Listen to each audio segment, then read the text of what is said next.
Hello, everybody. Welcome back to the show. We are here with another NWA, and it's not even Friday. I feel like Ice Cube with Dr. Dre. I'm here with my good friend, Bezos Bezos. How are you doing, man? I'm well, thanks. How are you? Good, good. You are repping some Celtics in the back. Yeah,18, the number direction 18. thing always gets me as well. The direction of the camera, yes. Number 18, man. It's awesome. Oh, that's great. I don't know anything about the NBA. I just like the watches when when I see people wearing them on the court side. That's about it. Um, how long has it been since the Celtic hadn't won? It was actually 2008, so they had the team with Paul Pierce, Kevin Garnett, and Ray Allen, the quote unquote big three. So it's been a while. That team of three did actually have another run in the finals that wasn't as successful against the Lakers.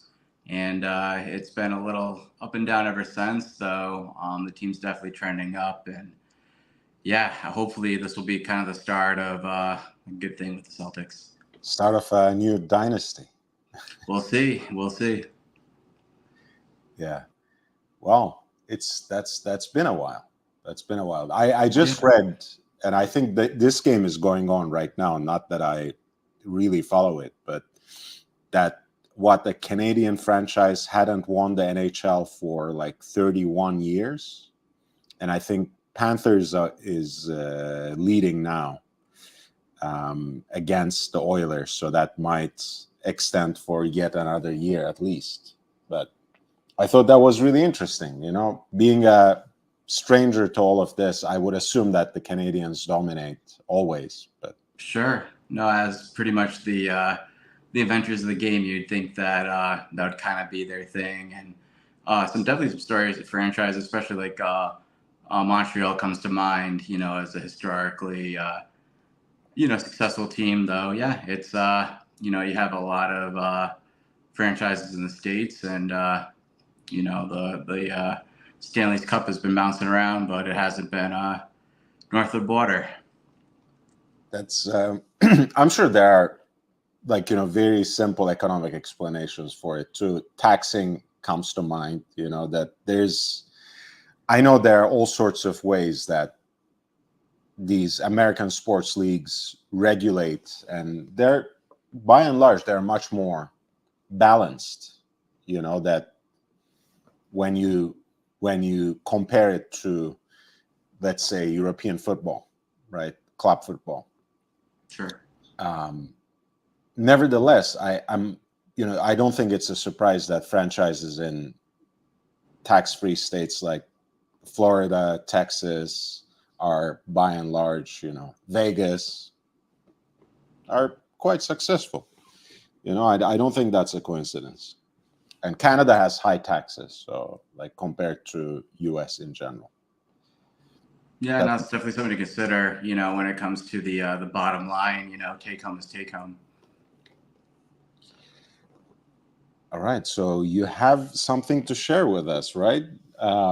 Yes, I do. So in unboxing that wasn't planned. It wasn't something that, to be fair, a watch that I was hunting down for months and, time and in trying to make this particular piece mine. However, it just was presented to me as literally just the form of a post in a Facebook group.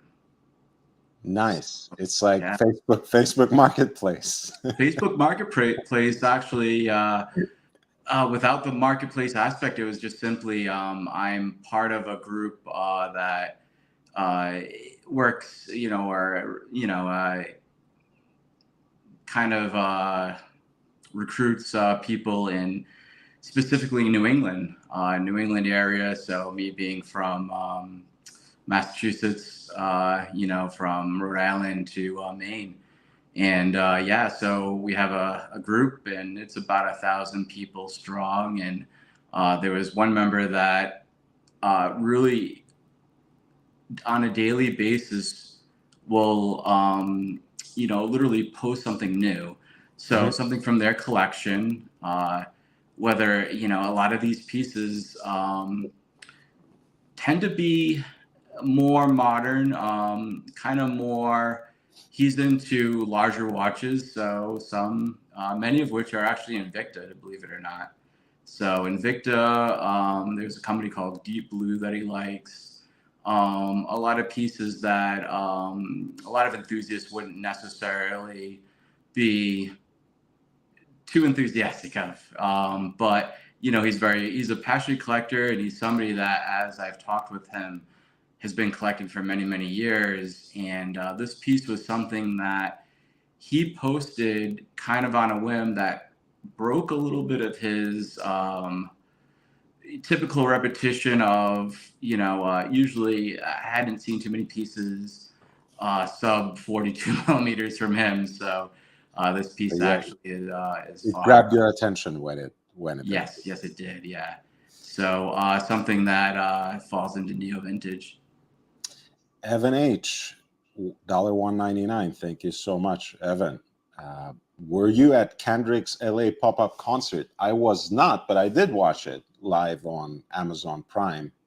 Um, he basically took a victory lap in Inglewood after this whole back and forth with Drake. With and Drake, yeah. and it's in a way he was almost universally announced the winner, and in an interesting sense, it's hard to win against Drake in public consciousness, especially. You might think you can go against him or against whoever is behind him, bar for bar, but no one was quite expecting that Kendrick would basically give Drake the same treatment that he gave to Meek Mill, that kind of rub it in with that sort of club anthem that everybody loves dancing to right now, which is Not Like Us. And I think he played that song like 5 or 6 times in the set, in addition to Euphoria, which was his first response, and then 616 in LA. I don't think he played Meet the Grams, right? No, I don't think so. Which is very interesting, because that was probably the most personal and possibly the most vicious. I like rap in general, but because I'm a pretend aggressive guy as well. I love the beef aspect of it. So I like, whenever it happens in real time, it's even better. But it's one of my favorite things to go back and study some of these beefs. Obviously, Biggie versus Tupac is the most famous one, perhaps, or Jay-Z versus Nas. But that was, for example, one specific case, Jay-Z versus Nas, where you might be lyrically better, but if the industry or if the culture is leaning one way, there's no way you can't win.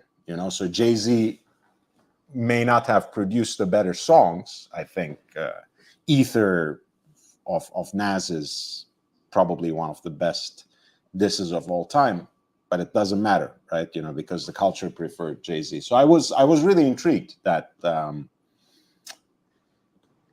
that Kendrick was actually considered the winner. I think Meet the Grams was fucking cold, right? Like, to write a diss song that was in the form of these epistles to his family members, including his little son. That was just too much. In a good way, right? All is fair in war, as they say. And I also appreciate it, as a boxing geek. I loved that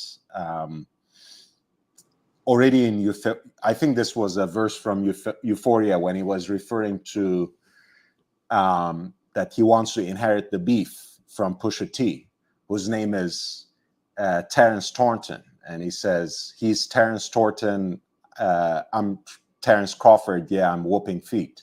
So I love the fact that Terrence Crawford got roped into this, rap beef, because he's, as someone, who's really legendary, if you think about it, he has very little mainstream recognition. So I was happy that he would come up in this sort of mainstream beef. Not sure if it's much of a profile boost for him. This kind of side reference verse, probably it's only the boxing people who got what he really wanted to say. But anyways, I enjoyed it a lot. I loved, I love the blood sport aspect of these things. Evan H says, seeing him with only live vocals perform the new tracks was amazing. You know what was really amazing is not only the fact that he could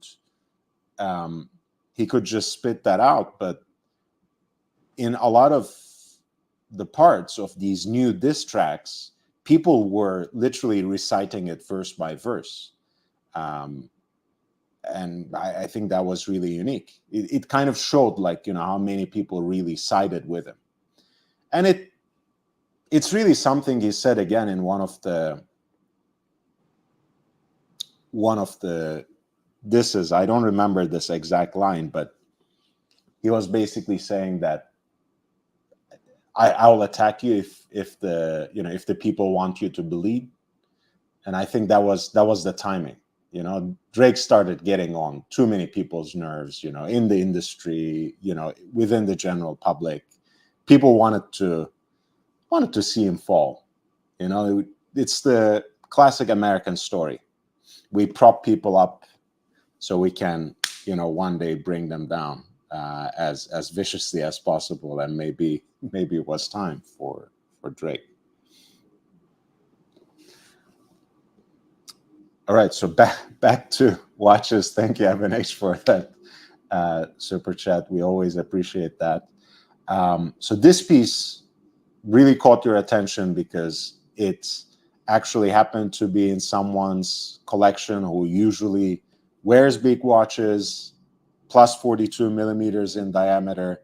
And this is something that was different, that was smaller, that didn't seem to fit in his collection, so you had to take it away from him. Is that what it is?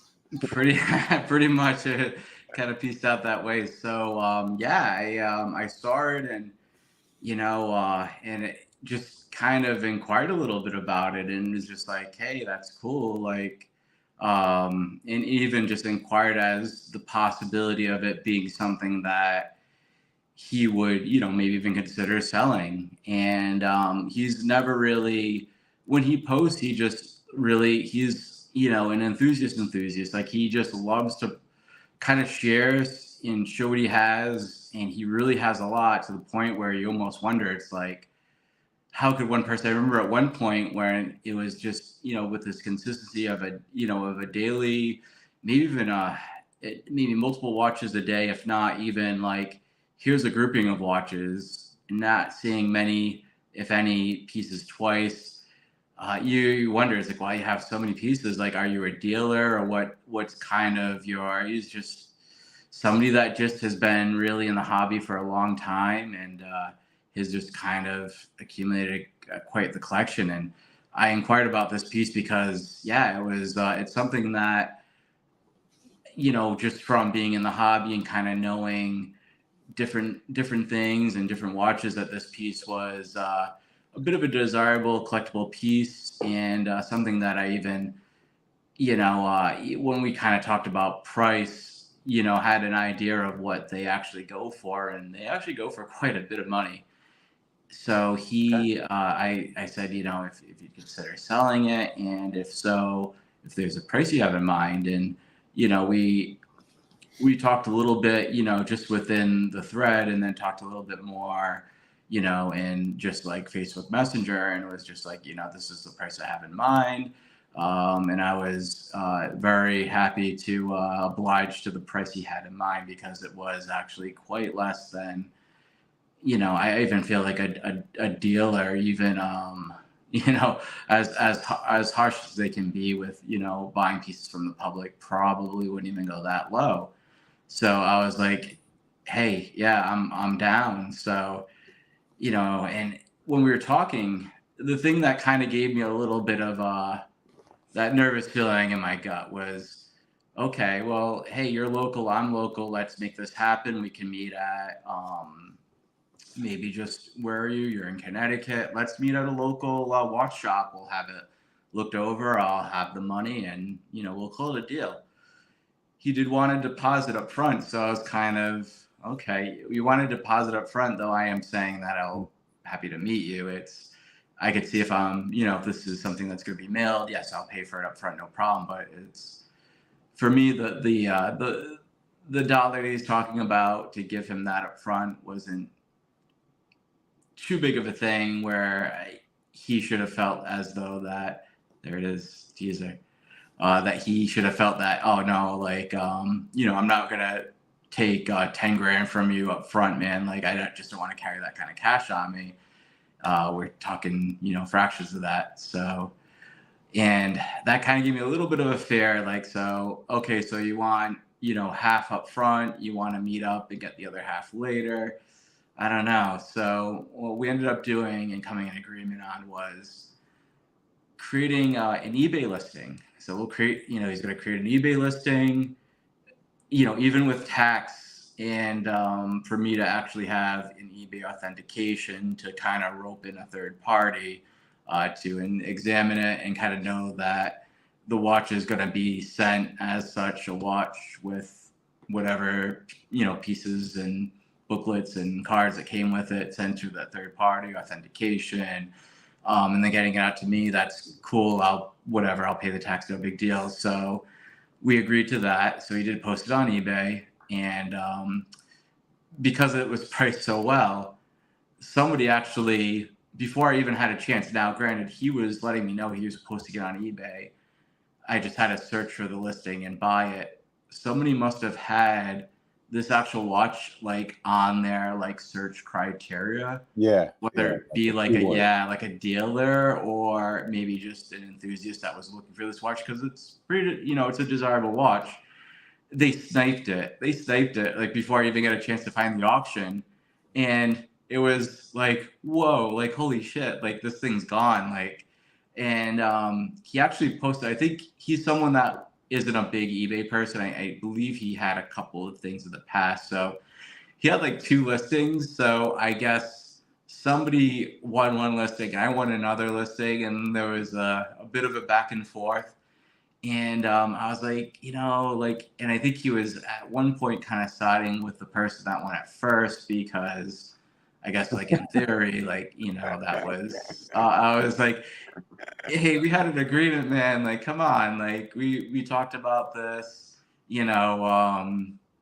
had a feeling it was a dealer. So I even kind of went with, I really hope, it's some dealer that's looking to take it and just flip it on. You know what I mean? I'm not like that. I'm going to hold on to this thing. And so he actually was able to pull out of that deal. And I think he even created like a third. Yeah, he created a third listing, and I ended up winning that. So he canceled mine, and we came back, and it was quite the ordeal to get this piece. So I mean, as always, the best and worst part of this hobby of collecting watches is really the people, because I love all the platitudes we say about, like, we love the people, we love the connections, we love the stories that watches can tell, and the kinds of different people they can connect. But sometimes you gotta admit, like, watches also bring sometimes the weirdest people, but also, like, the weirdest things out of people as well. Sometimes it shouldn't be so difficult. I mean, especially if it's a local pickup. again, I completely understand when it's like a 6-figure watch, right? Or Oh something. yeah, sure. You Meeting, want something, meeting at a bank, meeting at a right? watch shop for any kind of transaction. I think it's that's a great idea, and as long as those basic parameters are set, it's usually fine. Just don't meet people at a coffee shop and immediately trust your watch to them, lest they might dart with it or something. Exactly, exactly. It's just creating a buying and selling experience. It's just gonna be just safe for everybody. It's it comes to a time, point, and it just with just even my life experience of not always having the best luck in people that you think you're gonna have a good experience with. Anything is possible. It could be even just I even thought that, hey, I give this person a deposit, and then I'm all right, well, let's meet, and I'll give you the final remaining portion, and then them just simply not showing up or having excuses. So it's just having that and just having the recourse of being refunded if something were to go wrong. Just having something like an eBay made sense. If there was any kind of reserve of just, look, like, I'll give you the money up front, not a big deal. It's, and this person not wanting to carry said, I'm not going to take money from you. And God forbid, like me walking, out of whatever watch shop and having an issue. So it's just respecting that. And eBay was kind of where the middle road was. Granted, there were seller fees on his end. On my end, there was taxation and so on. But it ended up working out very well for me because, the piece I have, I really feel like it's probably as far as like percentage to dollar of what I spent, where I feel like, granted, there's a lot listed on online on eBay, on Chrono, that are going to be about 4 times the amount of what I spent, and that's saying a lot because it's not that expensive a piece. It's just one of those things where it just kind of worked out, so I'm happy. That's great. I mean, it doesn't have to be, sometimes you get more out of watches that you got for a good deal and just a fraction of what people actually pay for a luxury watch. And Yeah, it, if it makes you happy, if it inspires you, that's all you need, really. Tim G says, "Hi guys, go Celtics," and Brando and Basil, legends. Thank you, man. Thank you, Tim. thank you. So should we bring it out slowly, or maybe if we have any guesses based on this teaser that Basil posted on his Instagram?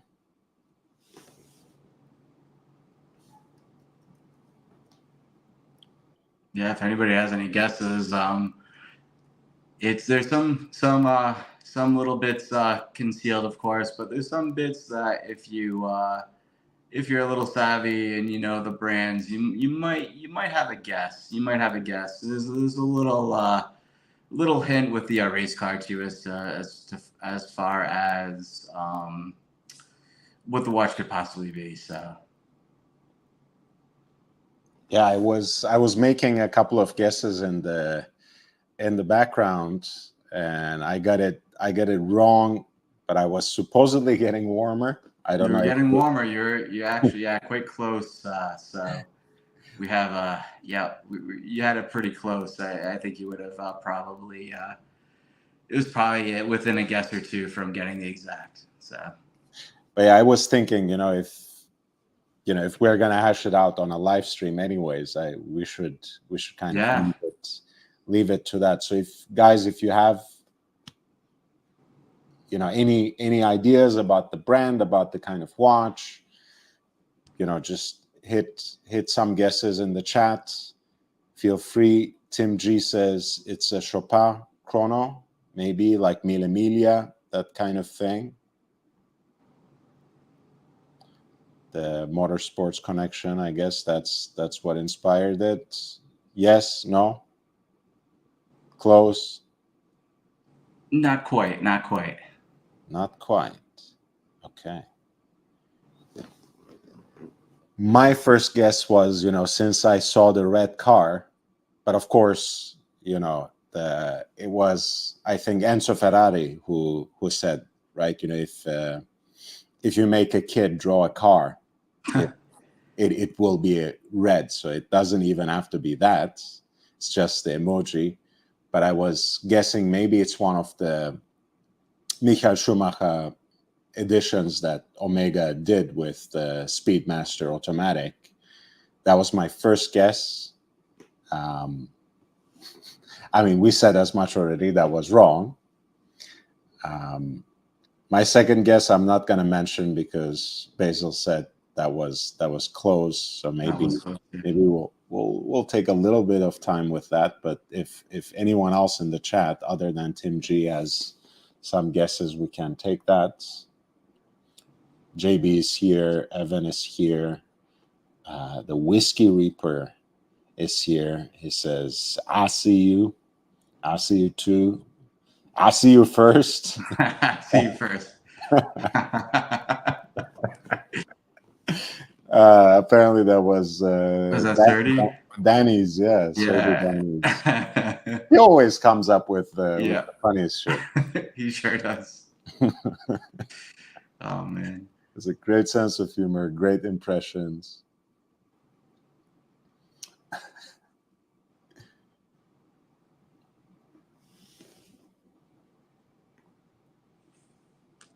Oh, the suspense.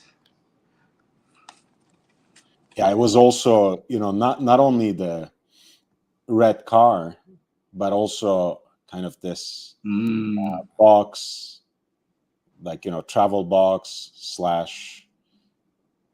presentation box. And the way it's styled, of course, with the perforated kind of rally style look that they also use in straps.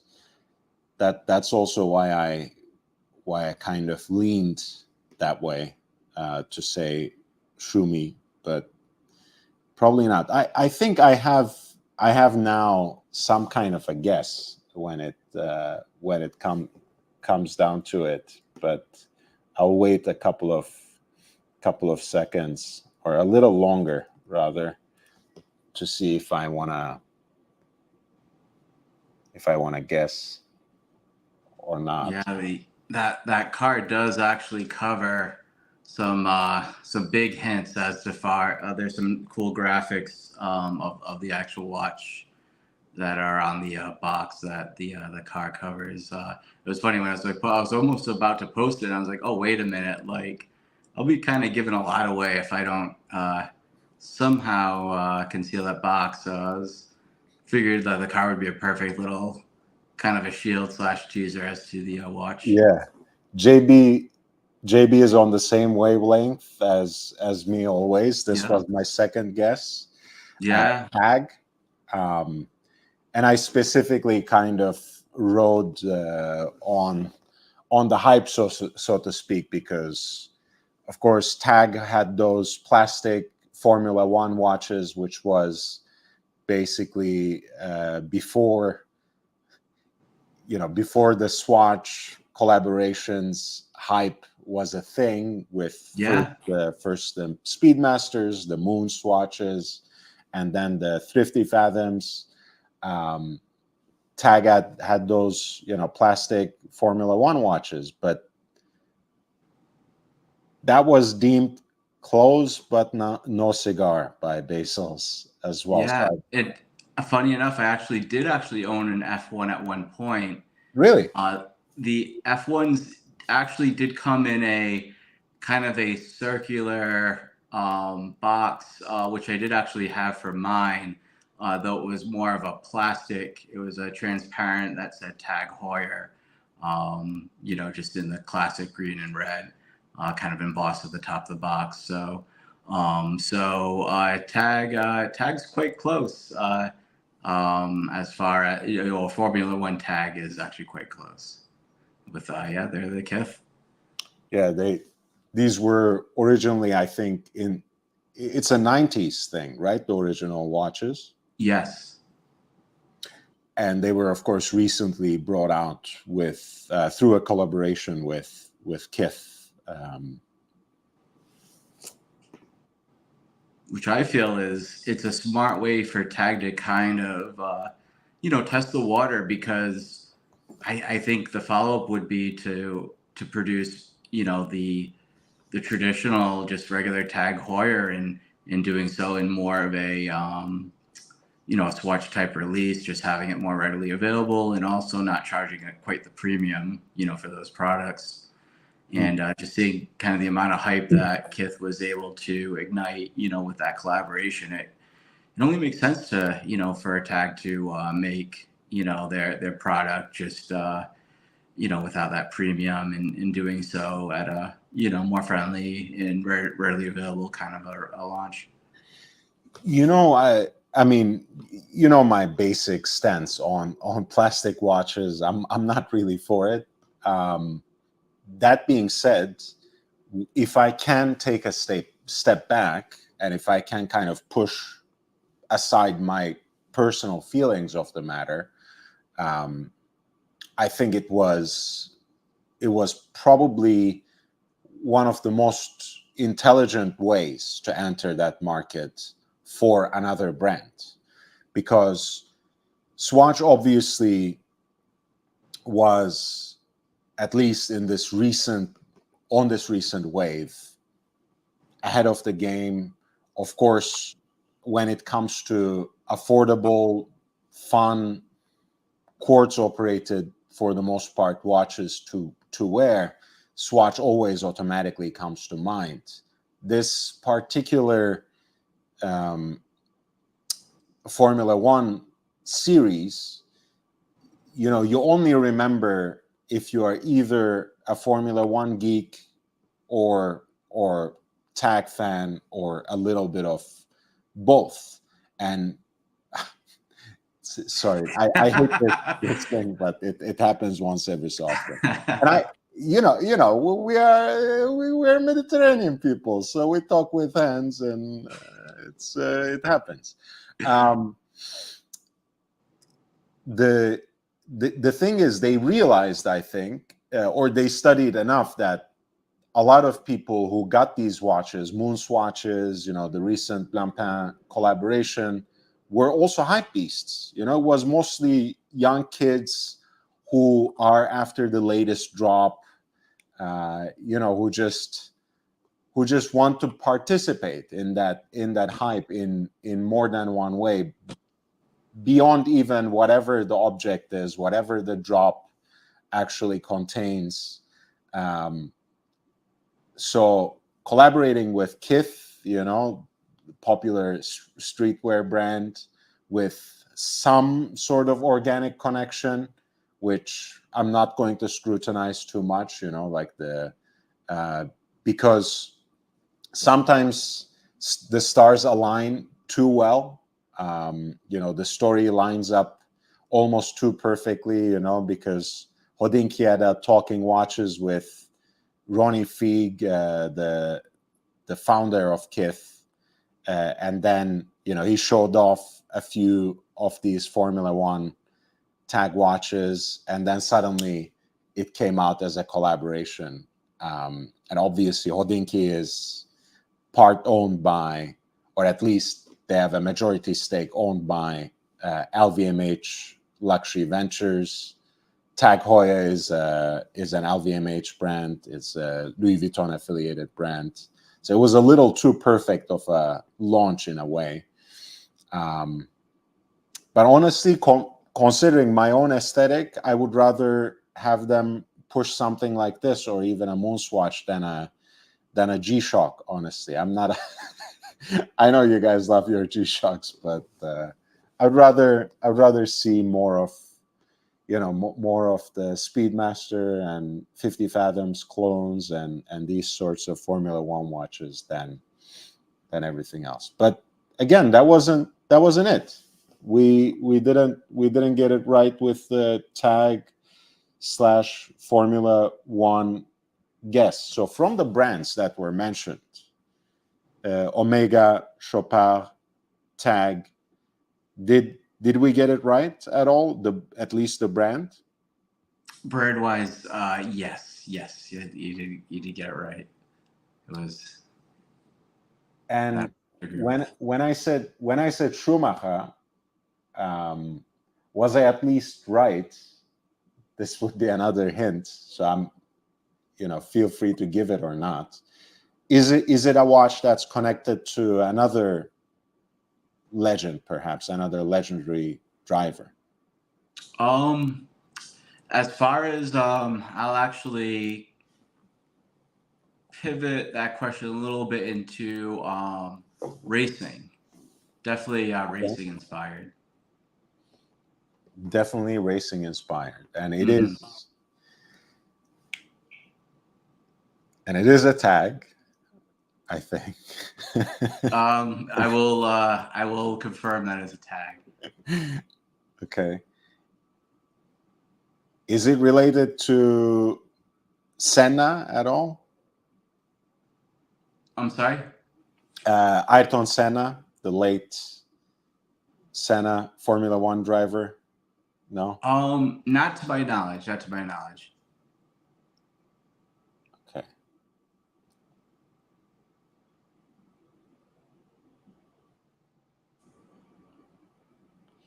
I think that's it. I can't find any. Yeah, I can't get any closer than that. I don't think. I think we're pretty much right where we need to be. I think for a pickup boxing. Reveal, yeah. So this is no branding on the outside of the box. On this little cover guard, reference 0, just reference blank. But lots of giveaways on the box. Lots of giveaways in the box. Nice. So, and then the inner box. So this was that perforated leather that we saw earlier that does zip up. I love it. I think that's such a great design for really cool, and it's box. Really super just the zipper isn't all beat and worn. It's just smooth. And it's practical too, to take the watch around.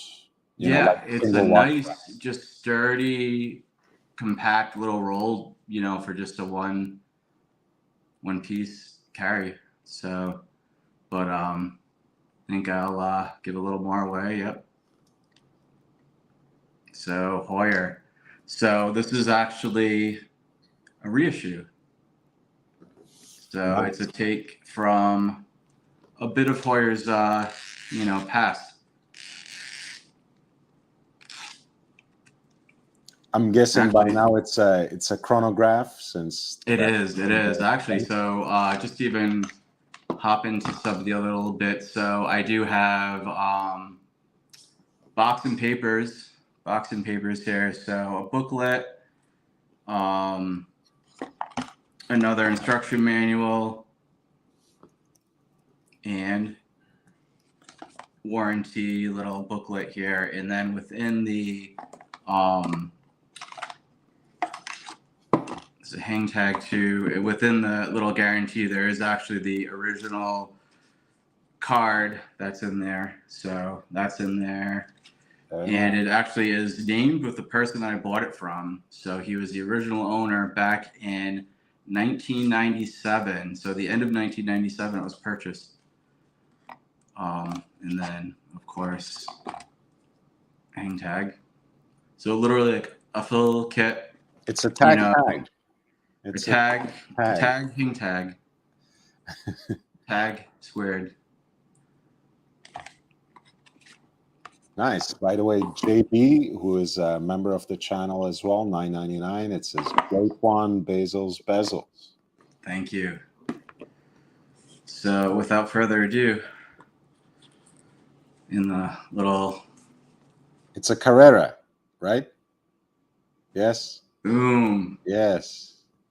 So it is the 1964 reissue of the Carrera. So this was actually put out in the 90s, and pretty desirable little watch. I can't believe the person that I found it from.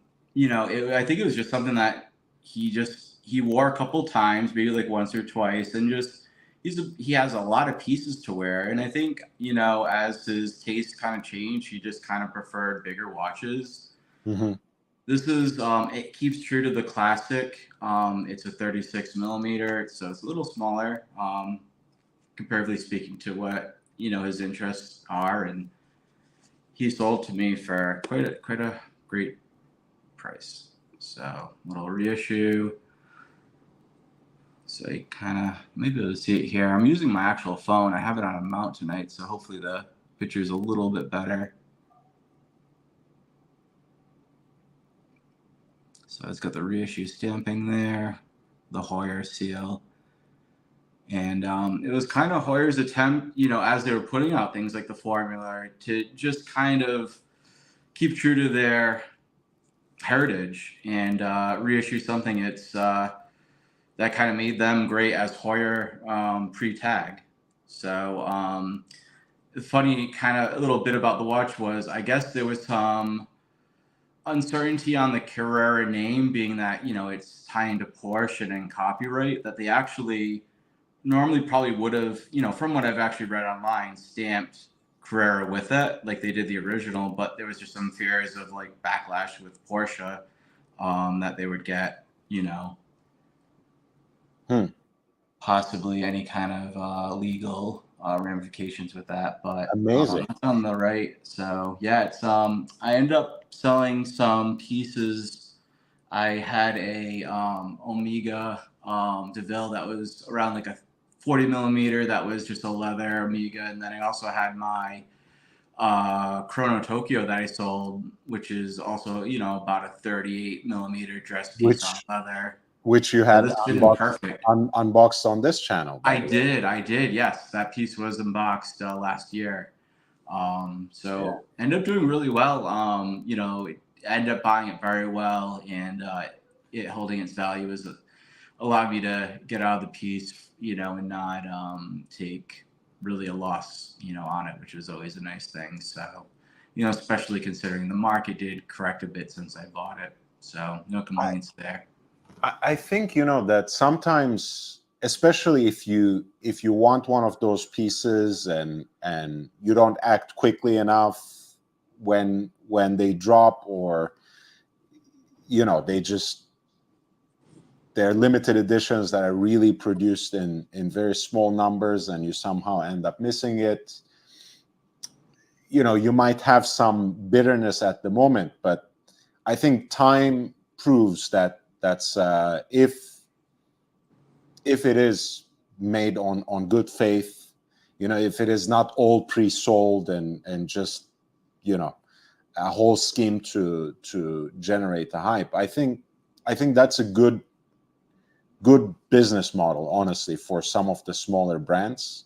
That's why I like Chrono Tokyo, because they come up with specific kinds of models, different complications, different kinds of dress watches as well, different kinds of time only, and they come out once in limited numbers. Once that's sold, they move on to the next one. Right. And that allows, I think, for the people who have bought them and who for some reason want to move on, the idea that they're limited in number and they're not coming back gives some extra shine, gives some inherent value to those pieces that not every single newly emergent micro brand has. So I do agree. Yeah, Maine kind of has that same philosophy where they give you your window, and you're able to, if you act fast and you're kind of following the progress, you'll put kind of put your put your hat in and get the piece that that's out that time. And then, yeah, and as they, as they're produced and sold, it's just kind of on to the next. And, you have opportunity there with those next pieces. And yeah, so that when you're holding the piece, you're not, necessarily with something that, and granted, there's always going to be fluctuation where sometimes they get it just right, and that's going to be the piece that everybody wants. And then sometimes, like the follow-up might be a dog, well, all things considered, as far as it not having quite that same, hit with a buzz. But yeah, so I was able to kind of get into the piece and get out of the piece, and it, not taking a bath by any means, which, I think that's kind of been my philosophy. If I'm buying things pre-owned, or, and in case that, opportunity of buying new allows, I'll try to be mindful of, the exit strategy if it were to come as such, being that in some cases I'm not even trying on the pieces prior to purchase. If you're buying a pre-owned piece, you don't necessarily always have the luxury to really experience that if you're buying it on eBay beforehand. There's been a couple of times where maybe I did see something at the retail level and then pivoted to the, gray market to find it, whether, be a better price or just availability of it, not, being an exhibition piece and not being actually a one that would be available to me for sale. But yeah, it's always good, the goal is to keep every piece I buy, though, and accumulating a collection. For me, I feel as though with the rate I'm buying, there's, there should be some subtraction too, so it doesn't turn into me hoarding a million watches and just having those funds where they could be allocated into something that, quite frankly, like I'm just a little more passionate about. So I think this is a great watch, by the way. I think this is like a kind of purebred puppy you take away from a dog pound or something. I can't believe that it was in the collection of someone who mostly has large Invictas. yes. It really Yeah. stands out. It really, it's funny, right? And it's somebody that he always, like, looking kind of at his collection, he was, in many cases, like kind of almost ahead of certain trends. Like he was buying Invictus before they were outsourced. He was buying like the Swiss only Invicta that was really almost like kind of, I'm trying to think of the brand, but like the brand's escaping me, but the Daytona homage pieces that actually hold quite a high value, like Gavril, maybe. yes, that's the one, right? So he was the one that, you know what I mean, like he would buy like the quality piece from a company, like it would be the Invicta from like the early 90s when they were fully Swiss made and just making like kind of like Submariner lookalikes, and it was a good value. Not like, maybe not necessarily the Invicta of today where it's buy one get two free kind of Invicta. Like he was kind of that sort of collector, I find, as far as what he's been posting, and he's just been at it for so long. And he bought the piece new at a dealer in Connecticut, and actually kind of walked me kind of through that story, and buying it, and just, it was something that I didn't divulge too much, but I even think I even indicated, I could kind of see you kind of defaulting to maybe some of your larger pieces because that's just kind of your thing. And he's someone that he has so many pieces where I think I've even come to the point where I know he has a few Breitlings in his collection, and I was like, when you have a chance, I'd love to see a few pictures of some of the Breitlings. And he's so deep into his pieces that like he has yet to even get back to me on it, being that there's just some other stuff that's probably a little bit forward in his watch box, so to speak, as far as just sharing that those bits online and just taking pictures and maybe even considering possibly parting with stuff. So. Man, this is what was it, the 60th anniversary of the Carrera last year, and they came out with Yeah. another edition before they came with glass box. Of course, the original ones are 36, so sometimes they can, for the modern collector, the 60s Carrera pieces might be a little on the smaller side. I like them. Sure. And I do actually, obviously when it comes to modern chronographs, everyone loves the Panda, right? That was the last edition they did as well, with silver dial, black subdials, and that's just great. On the other hand, I think there's a certain versatility to the all silver dial that I like, because all black and this silvered with black chronograph registers, it's a little sportier. I feel that that silver dial you have, it's probably a little more elevated in a way. Obviously, it has that racing heritage. Obviously, it is the sports chronograph of its time, but I think it registers with the dimensions and everything. It's just like a very classy, nice piece. Yeah, no, they really, they kept true. I mean, with kind of the true original would actually have Carrera above the Heuer logo, and movement wise, this reimagined Carrera went with Lamania movement versus the I believe it was Valjoux on the OG. Mhm. So that it kind of really kind of kept true to that, a lot of the tooling. And I think the only thing that the kind of the articles I read was technically the piece would have probably had been sold 63 versus 64, but I think it was, there was definitely some carryover into 64, almost like kind of like a car where, you get like the 2025 Camry, but it's really, being built in 24, but they Yeah. give it that pass being that it will be sold in 25, so to speak. So almost kind of like that. So any other plans? I feel like the hunt never ends. You must be after a couple of pieces still. It's I think at this point it's I'm one of those people that I'm always kind of evaluating where I am, what I have, and thinking of what would be next.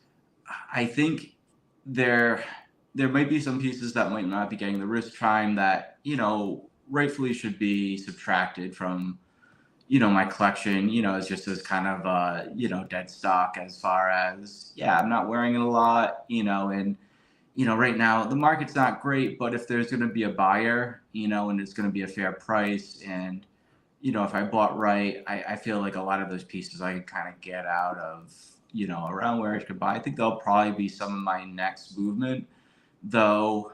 Kind of like this piece, if something were to present itself, and speak to me, and the price were to be right, I don't really have set pieces in mind, but I'm definitely a person that wouldn't hesitate on the right opportunity, given it was one that financially wasn't too much of a burden. So, but yeah, I think that's kind of where things are, and just kind of enjoying what I have, wearing my watches, and the ones that might not be getting that risk time, possibly seeing if there's opportunity there to get them into the right home.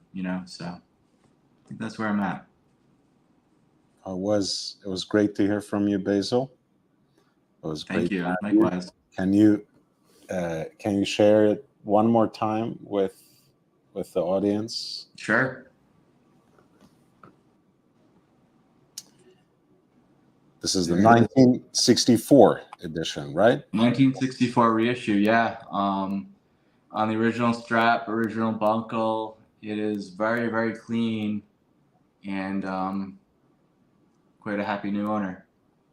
It looks crisp. It looks like it's It really been barely worn. It really was. Yeah, it was somebody that, is just, a true enthusiast that just had a lot of pieces. And this wasn't, it was a piece that was added to a collection, and it was kept and taken care of, and probably, occasionally just wiped down and put back in the box. I think that's really all it was.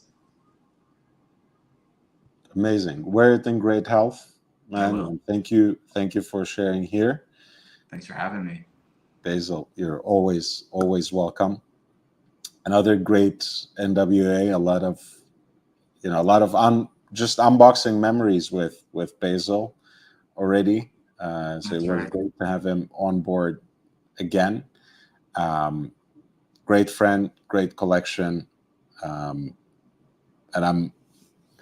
for me, it's always fascinating when there's some movement, because with my collection, all I worry about is these days, also because a lot of my pieces, I'm the kind of collector who doesn't really take heed of any service intervals, right? I don't get watches serviced until they actually break down. Not that I necessarily recommend that to anyone else, but that's just how I go about it. So I'm at a point right now where 3 of my watches, I think, need to leave for service. That's the only movement that I get from my collection, because I can't let things go. That's like a theme in my life anyways, but when it comes to collecting watches, for sure, that's absolutely true. So when I get something, it's more or less for life. It's there to stay. I don't move too many pieces at all. So for me, it's always exciting that people go through this journey of shaping their collection, moving on from a couple of things, getting something new. So I'm so glad that this had that whole Chrono Tokyo tie-in too, because that's a piece that you moved on from to get this piece, which is a Heuer reedition from the late 90s of a 1964 Carrera chronograph. It was amazing, and thank you, Basil, for sharing. Guys, I will see you. You're always welcome. I'll see you in the next one. Until then, stay safe, stay healthy, and wear and enjoy your watches. Take care, guys.